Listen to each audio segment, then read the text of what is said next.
Disclaimer: this video contains discussions of real criminal cases and sensitive subject matter. It is created for educational and documentary purposes only. Viewer discretion is advised. All individuals are presumed innocent until proven guilty in a court of law. She was young, ambitious, and full of promise. Faith Hedgepeth had dreams that stretched far beyond the small North Carolina town she came from. But one September morning in 2012, those dreams were shattered brutally and without mercy. What followed was nearly a decade of unanswered questions, mysterious clues, and haunting silence, until 9 years later, the truth finally surfaced, revealing a killer no one expected. She was just 19 years old. A bright, ambitious young woman with a radiant smile and dreams as wide as the Carolina sky. Faith Hedgepeth wanted to change the world, to heal people, to lift her family, to honor her roots. But before she could even begin that journey, someone took it all away in the most brutal way imaginable. One September morning in 2012, her roommate walked into their Chapel Hill apartment expecting to find her best friend getting ready for class. Instead, she found a nightmare Faith lying lifeless, the walls stained with blood, and a message so hateful it burned into memory. "I'm not stupid, B******, H jealous." The horror of that discovery would ignite one of North Carolina's most haunting murder investigations, a case that would go cold, stir up rumors, and torture a family for nearly a decade. For 9 long years, the name Faith Hedgepeth echoed in silence, a reminder of a killer who had vanished into the shadows. Until, finally, science caught up with evil. Faith Danielle Hedgepeth was born on September 26, 1992, in Warren County, North Carolina. She grew up in a tight-knit Native American community, part of the Halliwas, a Pony tribe proud of her heritage, proud of her people. Her parents, Roland and Connie, raised her with deep values, faith, kindness, and ambition. Faith was brilliant, a natural leader. She earned a scholarship to the University of North Carolina at Chapel Hill, one of the state's most prestigious universities. There, she studied biology and aspired to become a pediatrician. She wanted to help children, especially those from underrepresented communities, kids who looked like her, who needed someone to believe in them. Her friends described her as the heartbeat of every room, compassionate, thoughtful, and driven. She had the kind of smile that drew people in, and the determination that made everyone believe she'd succeed. In 2012, Faith shared an apartment at Hawthorne at the View, just a few miles from campus, with her close friend and sorority sister, Karina Rosario. The two were inseparable, studying, partying, laughing, and facing the challenges of young adulthood together. But behind their normal college routine, small tensions brewed, disagreements, ex-boyfriends, and whispers of jealousy that at the time seemed harmless. No one could have guessed how tragically those dynamics would unravel. It was Thursday, September 6, 2012, a typical college night in Chapel Hill. Faith and Karina attended a rush event for Alpha Pi Omega, a Native American sorority Faith was proud to be part of. After the event, they decided to head out for a night of fun at a local club called The Thrill. Security footage from the club showed Faith dancing, smiling, and chatting with friends, the picture of happiness. But every fleeting moment in that video would later be studied frame by frame as investigators searched for answers. Around 2:30 a.m., Faith and Karina left the club. Karina later told police she wasn't feeling well. When they returned to the apartment, she asked a friend, Brandon Edwards, to pick her up and take her to another friend's place. Faith decided to stay home and rest. That was the last time anyone saw her alive. The next morning, Karina returned to the apartment around 11 a.m. She noticed the door was unlocked, something Faith usually never did. Inside, silence, No music, no laughter, just stillness. Then, as she entered Faith's bedroom, everything stopped. Faith was on the floor, partially covered by a blanket, her body surrounded by blood. The scene was brutal, the kind of violence that could only come from pure rage. Police would later find a broken liquor bottle near her body, believed to be the murder weapon.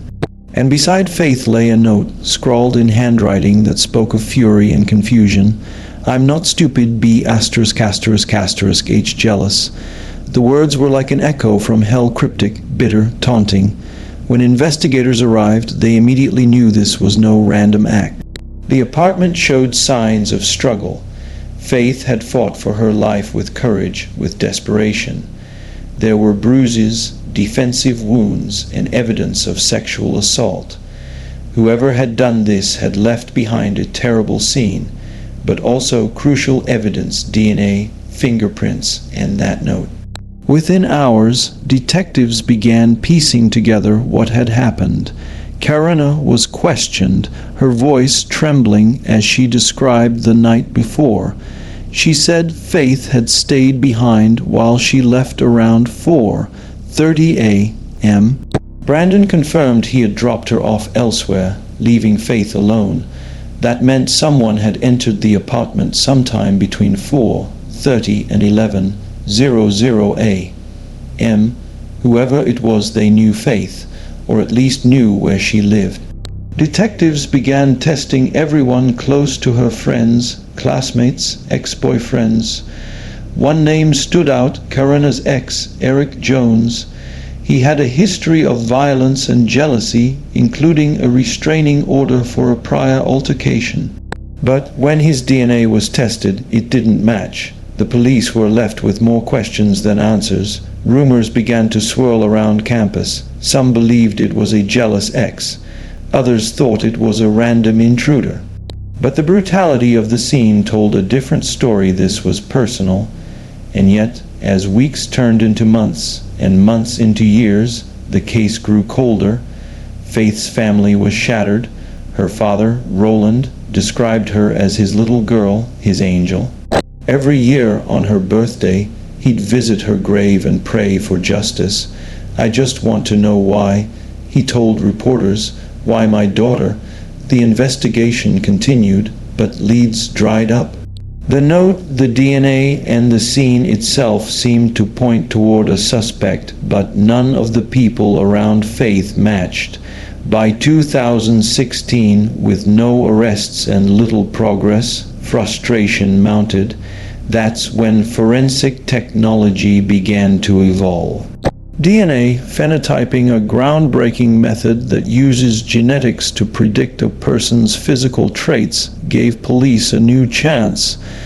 In 2016, Chapel Hill investigators reached out to Paraben Nanolabs, a company specializing in using DNA to create suspect profiles. From the DNA left at the scene, Paraben's experts generated a composite image, a face of a man they believed could be the killer. He was young, possibly of Latino descent, medium skin tone, black hair, brown eyes. For the first time in years, investigators felt a spark of hope. But even then, without a direct DNA match in any database, the face was just a face. Another year passed, then another. 9 years had gone by since Faith's murder, her case becoming one of Chapel Hill's most haunting cold cases. And just when it seemed the trail would never warm again, science finally caught up with the past. In 2021, investigators made a breakthrough. Using genetic genealogy, the same technology that helped catch the Golden State Killer, analysts built an intricate family tree from the DNA found at the crime scene. It led them through distant relatives, cousins, and eventually one man, Miguel Enrique Salguero Olivares. He was 28 years old. He had lived in the same area as Faith back in 2012. He wasn't a stranger, he was part of the same social circles, someone likely familiar with her. When police compared his DNA sample to the evidence from Faith's apartment, it was a perfect match. After 9 years of silence, The mystery was over. On September 16, 2021, Chapel Hill police announced the arrest. Faith's family, who had waited nearly a decade, finally had a name and an answer, but as her father later said, knowing who did it doesn't erase the pain, but at least now we can begin to heal. The arrest shocked everyone. Miguel had no violent criminal history, no reason anyone could have imagined he was capable of such brutality. Yet the evidence didn't lie. DNA had spoken where witnesses could not. After nearly a decade of heartbreak, the case that haunted Chapel Hill finally had resolution and a reminder that truth, no matter how long it hides, can never stay buried forever. Faith Hedgepeth's story is one of innocence lost and justice delayed but not denied. She was more than just a victim. She was a daughter, a friend, a student, a dreamer. And though her life was stolen too soon, her spirit continues to inspire those who fight for justice, for truth, and for the loved ones who never stop believing that someday light will find its way through the darkness. Her legacy lives on not just in the halls of UNC, but in the hearts of those who refuse to forget her name. Faith Hedgepeth, gone too soon, but never forgotten. Faith Hedgepeth's story didn't end with her tragic death in 2012. In many ways, it was just the beginning of a 9-year journey through frustration, grief, and a desperate fight for justice. While her loved ones mourned, investigators were locked in a race against time, searching for a killer who had vanished into the quiet corners of Chapel Hill. The crime scene had told a brutal story. Faith had been beaten to death, likely with a liquor bottle. There were signs of sexual assault. A note written in rage lay near her body. The message was clear but cryptic, a blend of anger and jealousy. But who had written it? And why target Faith, a young woman who had no enemies? Detectives initially believed the killer had to be someone close to her, someone who knew how to get inside her apartment without force, someone who knew Faith's routines, her circle, her vulnerabilities. They began digging deep into her relationships, especially her friendship with Karina Rosario, the roommate who had found her body. Karina had been cooperative, tearful, and visibly traumatized. Her 911 call captured the shock in her voice as she discovered Faith's lifeless body. But to the Internet's growing army of armchair detectives, her tone became a point of obsession. People questioned why she hadn't called sooner, or why the apartment door had been unlocked. Police, however, never charged her with anything. Her DNA did not match the evidence, and her alibi was backed by several witnesses. But attention soon turned toward her ex-boyfriend, Eric Jones. He had a reputation for volatility, once allegedly breaking down a door during a heated argument. Eric had also been banned from the apartment complex due to a domestic dispute involving Karina. Detectives saw motive: jealousy, anger, control, but once again the science said otherwise. DNA from the crime scene ruled him out. Then there was Brandon Edwards, the friend who had picked up Karina that night. His involvement seemed circumstantial, merely doing a favor for a sick friend. Still, police took samples from everyone connected to the case. Nothing matched. As leads ran cold, frustration mounted. Detectives had Faith's DNA evidence, the note, and a timeline that narrowed the window of the crime to just a few hours. But without a match in Cody's, the national DNA database, there was no name, just a faceless profile of a killer walking free. For Faith's family, time was cruel. Birthdays passed in silence. Holidays became reminders of an empty chair at the table. Her father, Roland, visited her grave often, praying for strength, begging for answers. "I talk to her," he once said. "Every day I talk to her. I tell her that I won't stop until I find who did this." the Chapel Hill community never forgot either. Faith's murder was unlike anything the quiet college town had seen. It shattered the illusion of safety for students and residents alike. Flyers, vigils, and fundraisers became part of the town's rhythm, as each year renewed hope that this would finally be the year justice arrived. But inside the police department, the case file kept growing thicker. Hundreds of interviews, thousands of leads, and still no suspect. The note found beside Faith's body became a haunting clue. Handwriting analysts studied it extensively. They concluded it was likely written in haste by someone emotional, possibly intoxicated, and likely young. But nothing in the handwriting database matched. The investigation stalled. It became a cold case, one that haunted even the most seasoned detectives. By 2016, technology had advanced. Forensic genealogy was beginning to revolutionize cold cases across the United States. Detectives in Chapel Hill saw a glimmer of hope. They turned to Paraben Nanolabs, a cutting-edge lab specializing in DNA phenotyping, the process of using genetics to predict a suspect's physical appearance and ancestry. From the DNA left on Faith's body, scientists reconstructed a digital sketch of the man who killed her. The image they produced was chilling: a young man with olive skin, dark hair, and brown eyes. The report suggested a mix of Latino ancestry, possibly Central American. It wasn't a name, but it was a face. A shadow taking shape. Armed with this new composite, detectives re-energized their investigation. They revisited old leads, scoured old witness statements, and even re-interviewed people who had known Faith in 2012. They wanted to see who in her orbit could fit that profile, but again, no solid connection emerged. For nearly a decade, Faith's case seemed destined to remain unsolved. Then came 2021, the year everything changed.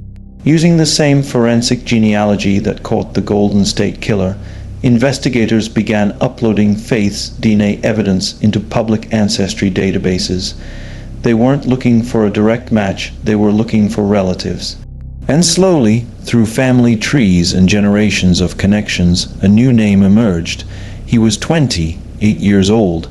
Back in 2012, he had lived not far from Faith's apartment. He had no significant criminal history, just a few traffic violations. But his genetic profile was a near-perfect match to the DNA left at the scene. Detectives obtained a warrant to collect a fresh DNA sample. The results were undeniable. It was him.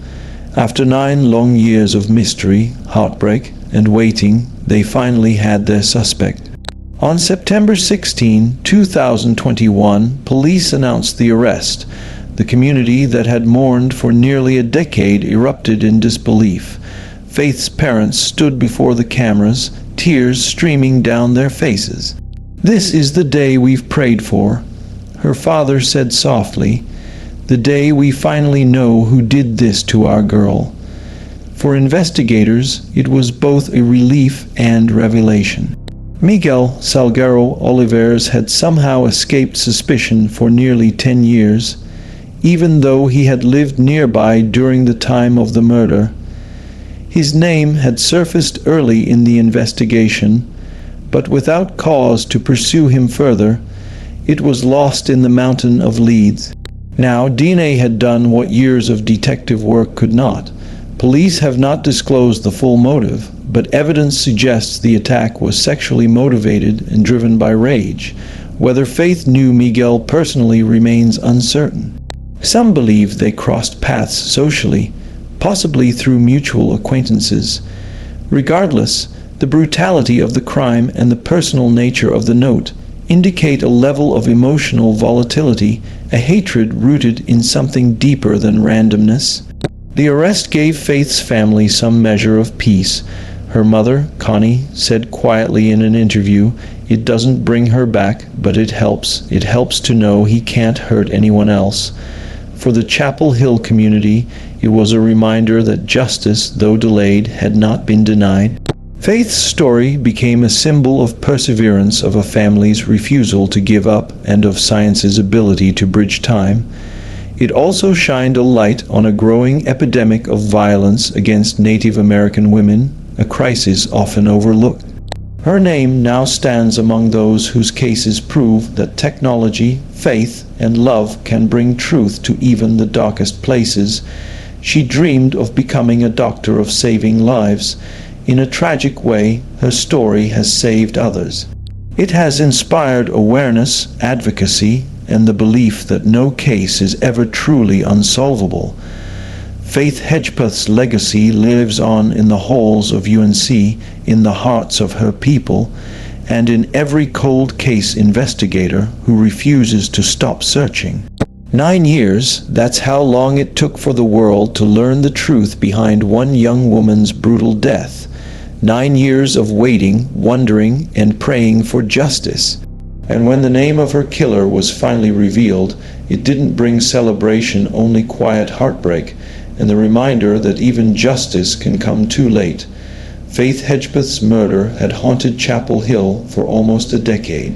She was the symbol of innocence and potential, a 19-year-old who had come from humble beginnings, determined to make her family proud.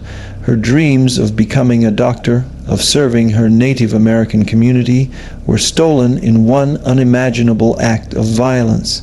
But the story didn't end with the arrest of Miguel Enrique Salguero Olivares. In many ways, that was just the beginning of the final chapter, the pursuit of truth, the slow unraveling of what really happened that night, and the healing that would take years more to come. When investigators finally linked Miguel to the crime scene through DNA, it wasn't just luck. It was the product of tireless work and the evolution of forensic science. Back in 2012, the evidence collected the semen sample, the broken liquor bottle, and the handwritten note told pieces of a story, but the puzzle remained incomplete.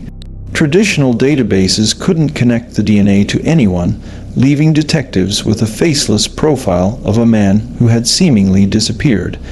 By 2021, technology had transformed the way cold cases were solved. With advanced DNA genealogy, scientists could identify suspects through their relatives, building family trees from genetic material. It was this same method that finally broke Faith's case wide open. The DNA found at the scene created a family map that led straight to Miguel. When officers obtained a direct sample from him, the match was 100%. There was no question he was the man who had been inside Faith's apartment that night. For years, detectives had believed the killer might have been someone Faith knew, perhaps a friend or ex-boyfriend, but Miguel was different. He wasn't a familiar face. He wasn't part of Faith's tight inner circle. He was, in many ways, a ghost living nearby, unnoticed, blending into the background. Yet the evidence placed him at the very heart of the crime. Though some details remain sealed, investigators believe Miguel entered the apartment sometime between 4:30 and 5:00 a.m. Faith was alone, likely asleep or studying. There was no sign of forced entry, suggesting the door may have been left unlocked when Coroner Rosario left earlier that night. What happened next was swift, violent, and deeply personal. Faith's autopsy revealed severe, blunt force trauma to her head consistent with the broken liquor bottle found at the scene. She had fought back fiercely, with DNA under her fingernails suggesting she struggled until her last breath. The note, "I'm not stupid, B***** H jealous," appeared to have been written on a paper bag found near her body. Analysts believe the message was scrawled in anger, perhaps by someone intoxicated or emotionally unstable.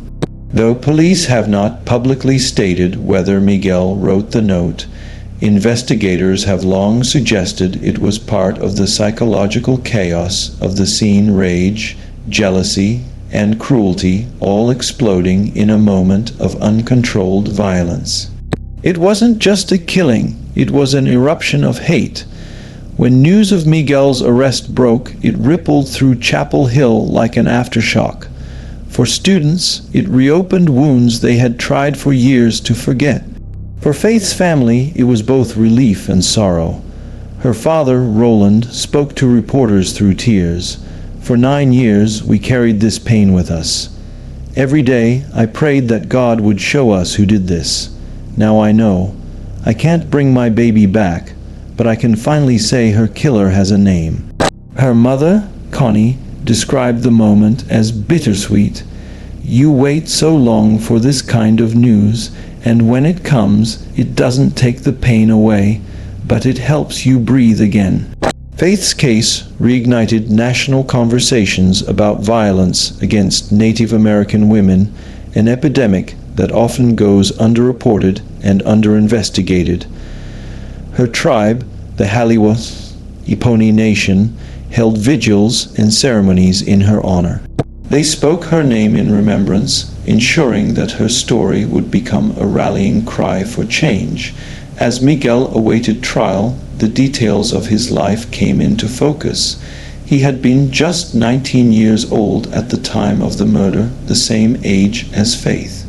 He had no major criminal record, no violent history, no reason anyone would have suspected him. But behind that clean surface was a man who had lived quietly on the edges of Chapel Hill, close enough to know the rhythms of student life. Prosecutors built a case anchored by science, DNA evidence, forensic genealogy, and the physical evidence from the crime scene. The brutality of the murder, combined with the sexual assault, led to charges of first-degree murder and sexual battery. Though Miguel initially maintained his innocence, the DNA evidence was indisputable. Every test confirmed the same conclusion. He was the man who had left his biological signature on Faith's body and at the scene of the crime. As of recent proceedings, he remains behind bars, awaiting full trial, a process slowed by procedural motions, psychological evaluations, and the heavy weight of nearly a decade of unanswered questions. Faith Hedgepeth's death left a void in everyone who knew her, but her life, her laughter, her intelligence, her compassion continues to echo in the hearts of those she touched. At the University of North Carolina, the community honors her each year through scholarships and memorials. Her sorority, Alpha Pi Omega, celebrates her memory by promoting women's empowerment and educational opportunities for Native students. Her story has also become a teaching tool for law enforcement nationwide, a case study in how persistence, combined with evolving science, can turn tragedy into truth. Faith's murder reminded the world that justice delayed is not justice denied, and that even after years of silence, the smallest traces of evidence can speak louder than any confession. In the end, Faith's name became both literal and symbolic. Her family's faith in God, in justice, in her memory never wavered. Her father once said they named her right, because faith is what kept us going. That faith carried them through nearly a decade of uncertainty. And when science finally brought answers, it wasn't just a victory for one family, it was a triumph for every victim whose story had been left untold. Faith's story stands as a reminder of the fragility of life and the power of perseverance. 9 years of waiting, 9 years of heartbreak and hope intertwined. When investigators finally knocked on her family's door to say, "We found him," it wasn't the end, but it was closure. A light piercing through years of darkness, because sometimes justice doesn't arrive swiftly. Sometimes it takes years of pain, faith, and evolution to find the truth, but in the end, the truth always finds its way home. Faith Hedgepeth's story is not just about her death. It's about her life, her dreams, her kindness, and her unshakable spirit. And though her time was stolen, her legacy will never fade, because Faith didn't just leave behind a tragedy. She left behind a lesson that no matter how long it takes, the truth will rise, and for her family, her friends, and her community, that truth finally set them free. The morning of September 7th, 2012, shattered the quiet routine of Chapel Hill forever. What was supposed to be a normal day for a college town lectures, coffee runs, and weekend plans turned into a scene of horror that no one could ever forget. Inside a modest student apartment at Hawthorne at the View, the body of 19-year-old Faith Hedgepeth lay lifeless on the floor. Blood painted the walls, a broken liquor bottle lay nearby, and a note, short, angry, and deeply personal, sat beside her body. The message, "I'm not stupid, be ****H jealous." Those words became the most haunting riddle in North Carolina's history, a cryptic echo left behind by a killer who vanished without a trace. Investigators arrived within minutes. The air inside the apartment was heavy, a stillness so suffocating it felt like time itself had stopped. Faith's room showed signs of a violent struggle. She had fought fiercely, refusing to become another faceless victim. Everywhere detectives looked, they found traces of the attack, overturned items, smears of blood, a half-written note. Nothing was stolen, nothing was missing. This wasn't a robbery, this was rage. As they carefully combed the apartment, they discovered something vital: DNA. A biological trail the killer had left behind. It was their single lifeline to the truth. That night, the town of Chapel Hill went into collective shock. Students wept. Professors canceled classes. The university lit candles for Faith, whose future had been stolen in the most brutal way imaginable. But amid the grief, one question lingered louder than all the others. Who could do this to Faith? From the start, detectives believed the crime was personal. There was no forced entry. Faith's roommate, Karina Rosario, had left earlier that night and returned in the late morning. Her 911 call was frantic, her voice trembling with disbelief. Police questioned everyone: Karina, her friends, her ex-boyfriend, Faith's classmates, even distant acquaintances. Leads came pouring in, but every test, every suspect, came up empty. The DNA profile extracted from the scene didn't match anyone in the national database. Months passed, then years, and still no match. Forensic experts reanalyzed the note. Some believed it was written by a woman, others insisted it was a man. It became an obsession for investigators who was angry enough, jealous enough, to kill a woman like Faith Hedgepeth. Her friends spoke of her kindness, her generosity, her light. There was no scandal, no dark secret. Faith was focused on school, family, and her dream of becoming a doctor. The case grew cold, but her name never faded. In the years that followed, theories multiplied. Online forums dissected every piece of evidence. True crime enthusiasts debated whether Karina knew more than she admitted, whether her ex-boyfriend was involved, or whether Faith had a secret admirer turned killer. Detectives, though, knew speculation wouldn't solve this crime. They needed science. By 2016, new forensic tools had emerged, including a powerful breakthrough known as DNA phenotyping, which could predict a person's appearance based on their genetic material. The Chapel Hill police sent the DNA from Faith's case to Paraben Nano Labs, one of the most advanced forensic labs in the world. When the composite image came back, it was chilling. It showed a young man, possibly of Latino descent, medium complexion, dark hair, brown eyes. A stranger's face, a ghost emerging from science. It was the most progress they'd had in years, but still no name, no identity. Faith's parents never stopped fighting. Her father, Roland, attended every vigil, every anniversary, holding on to hope that one day someone would be held accountable. Every September, the community gathered at the same spot on campus, candles in hand, their faces lit with grief and determination. 9 birthdays came and went, 9 Christmases, 9 empty years of waiting. And then, in 2021, everything changed. Investigators decided to take one final leap.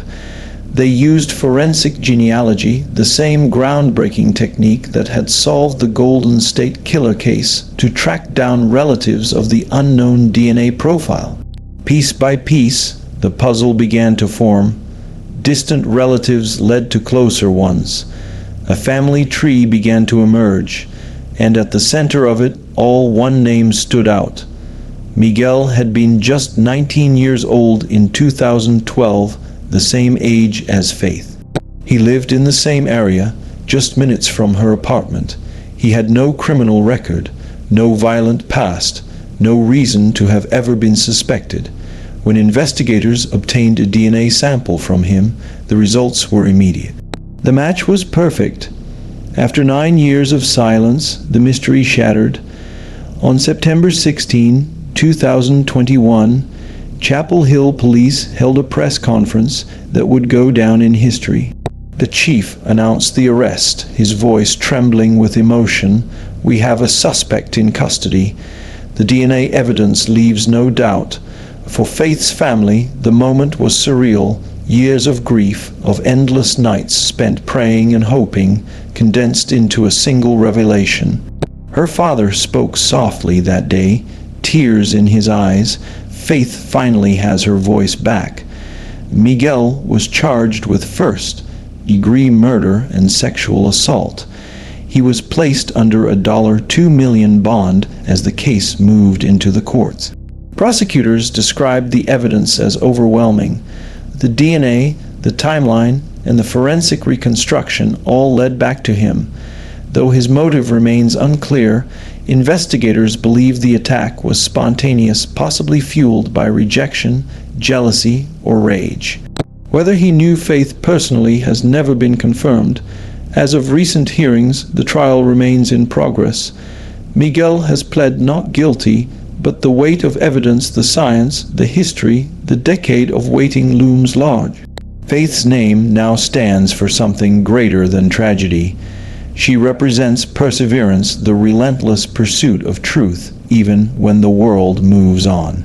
The University of North Carolina established a scholarship in her honor, helping young Native American women pursue education just as Faith once dreamed of doing. Her sorority, Alpha Pi Omega, continues to keep her spirit alive through mentorship and community work. Her story has been featured in documentaries and crime specials, not for sensationalism, but as a testament to what happens when a family refuses to give up. In life, Faith wanted to heal others. In death, she helped heal her community. Her case proved that science can bring justice, that love can outlast hate, and that even the darkest secrets cannot remain buried forever. Faith's father once said, "They named her right because it was faith that kept us going," and he was right. Through every false lead, every sleepless night, and every painful anniversary, it was Faith, both the daughter and the belief, that carried them. 9 years after her death, the world finally knew the truth. But the real legacy of Faith Hedgepeth isn't the crime that took her, it's the courage that carried her story forward. She was more than a victim. She was a daughter, a friend, a student, a dreamer. Her story reminds us that even when justice takes time, even when hope feels distant, truth will always rise to the surface. And though her life was cut short, her light continues to burn brighter than ever. Because in the end, Faith never truly died. She lives on in every heart that refuses to forget her name. It's often said that time heals all wounds, but for Faith Hedgepeth's family, time didn't heal, it only deepened the ache. Every passing year without answers was a reminder that the world kept moving forward, while their world had stopped on that September morning in 2012. For nearly a decade, the Hedgepeth family carried the unbearable weight of the unknown. Who killed Faith? Why her? And why had justice taken so long to arrive? But when the truth finally emerged, it wasn't a moment of triumph, it was one of quiet, bittersweet relief. Because no matter how strong the evidence, no amount of justice could ever bring back the girl whose smile had once lit up every room she entered. When police announced the arrest of Miguel Enrique Salgado Olivares in 2021, it didn't just shake the community, it reopened every wound that had been stitched shut with time. For 9 years, people had speculated, theorized, and pointed fingers. But the answer had been there all along, hidden in plain sight, in a strand of DNA left behind at a crime scene that had haunted investigators for almost a decade. Miguel wasn't a stranger to Chapel Hill. He had lived just minutes from Faith's apartment. He wasn't known as violent or dangerous. On the surface, he was ordinary, and that's what made the revelation even more terrifying. The face that forensic science had once predicted years earlier through DNA phenotyping now matched perfectly to the man in custody. It was as though science had drawn the killer before anyone knew his name. In the months following Miguel's arrest, details began to surface about how investigators had connected the dots. They had started with the DNA profile recovered from the crime scene, one of the most crucial pieces of evidence. Using forensic genealogy, detectives worked with paraben nanolabs to trace the unknown suspect's lineage. Each relative identified brought them one step closer until, eventually, the trail led directly to Miguel. A court order allowed investigators to collect his DNA, and when they compared it with the evidence from Faith's apartment, it was a perfect match, the same genetic fingerprint that had lingered on her body, the same trace that had gone unnoticed for years. It was the kind of break through every cold case investigator dreams of, where science triumphs over time. But for Faith's family, that victory was soaked in sadness, because it reminded them that her life had been stolen by someone who had likely gone about his daily life for 9 long years free, unbothered, unpunished. Even after the arrest, the biggest mystery remained unsolved. Why? What had driven Miguel to kill Faith Hedgepeth? Detectives believe he may have known her through social connections, perhaps casually, perhaps distantly. Whether it was an act of opportunity, rage, or rejection, investigators haven't revealed. But what's known is that the crime was vicious and deeply personal. The note left behind, "I'm not stupid, B***, H jealous," hinted at emotional anger, resentment, and humiliation. It wasn't just murder.